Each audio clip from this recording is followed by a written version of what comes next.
Hey viewers and fans of Red Origins, this is Obi, the co-creator for Red Origins, and I just want to let you guys know of an important resource and reference that I've just received. This book has been stuck in a storm and I've been waiting for it. In my research, what first inspired me into African fantasy were two books. Amos Tutuola's The Palm White Drinkard and My Life in the Bush of Ghosts. And the second book in my library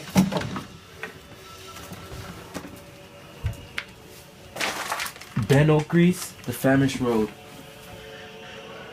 Now, to most people, these are just books, but you need to understand, this changed the world of fiction for me. I read this book about a child spirit who's trying to stay in the physical world because he loves his mother. And he's just dipped in and out of this mythical forest and the mythical politics. So this changed me. The last sentence in this book changed everything for me. And then this book, which was just incredible because any Western reader, it's so difficult to understand. You cannot use Western tools to understand this book. This book showed you how African fantasy works. And it just threw my world of literature into chaos. A Simple Mailman writes one of the most popular books in African science fiction. Now how is that possible? And that's what drove me. How did this guy just decide, I'm going to tell the stories that my parents have told me? In the middle of like maybe colonial or post-colonization, he's right there, a simple mailman, and he says, I'm gonna write a book about Yoruba folktales. And so I said, who inspired this guy? Which brings us to Dio Fagunwa. Hopefully I'm spelling that right. Apparently, this guy took a lot from this guy. And I said, I had to find out what does this guy have? What would inspire a simple man to become a writer? And hence here we are, a force of 1,000 demons. As soon as I heard the title, I knew nobody was on this type of work. This is the stuff that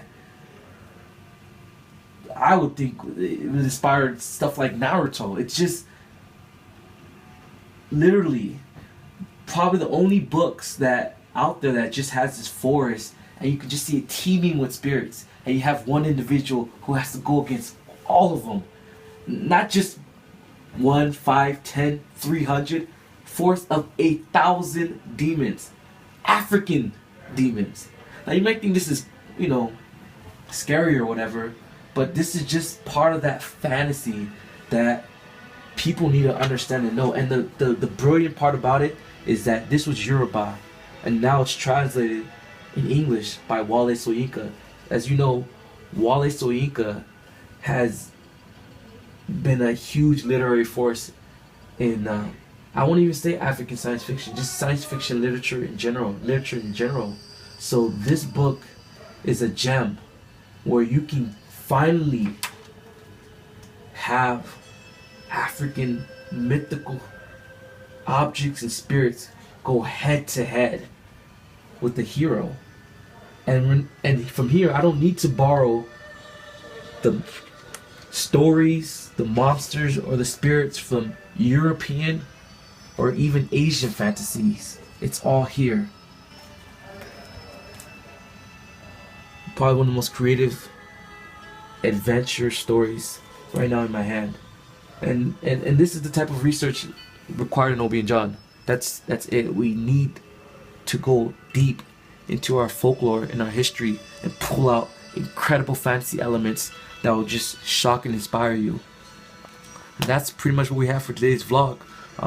Stay tuned and keep rooting for us. We're gonna keep reading. We're gonna make this good.